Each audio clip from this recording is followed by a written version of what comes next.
Hi everyone, I'm Dr. Sikha Garg. Today we'll discuss about vitamin B12. It's called cobalamin. It's a water-soluble vitamin. So that means you need a daily dose of vitamin B12. So what does vitamin B12 does? It makes your DNA, it makes your RBCs or your red blood cells which carry the oxygen.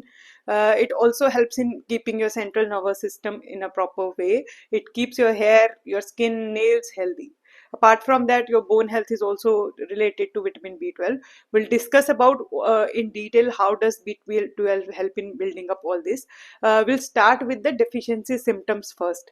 Why do you need to check B12 testing? Why do you how to go about it? Okay, are you deficient or not? So that will always start with the symptoms. So if you are having symptoms like tingling sensation in the limbs or in the fingers, upper limb, lower limb, great toe or fingers, kind of Kidiyan काट रही हैं, kind of that type of symptoms, or if there is a sleepy limb, if you're sitting for a few minutes and you feel like your legs are sleepy or your arm is feeling a bit of heavy or sleepy, that could be a very good symptom of B12 deficiency. Apart from that, heart palpitations, weakness, general tiredness, you could have a painful glossitis or a tongue which is red and swollen. So there could be difficulty in swallowing water or even the food.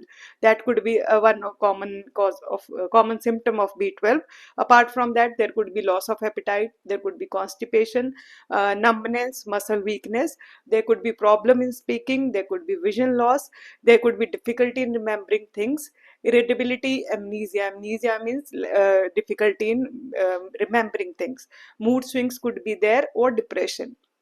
These all symptoms could be because of the B12 deficiency. Of course, they are common with other deficiencies as well, or with other related diseases also. But majorly, if you are feeling any of it, do get tested for B12 levels. If they are deficient, go for your supplementation in terms of your food, in terms of medication, oral or injectable. So these all are needed to keep your body and your hair, skin, nail, every health in check. So in the next one, we'll discuss about what could be the reasons why you are deficient. More common is the alcohol intake and pregnancy and vegetarians. Vegetarian are a very important risk factor for B12 deficiency. We'll discuss in detail in the next one. Thank you.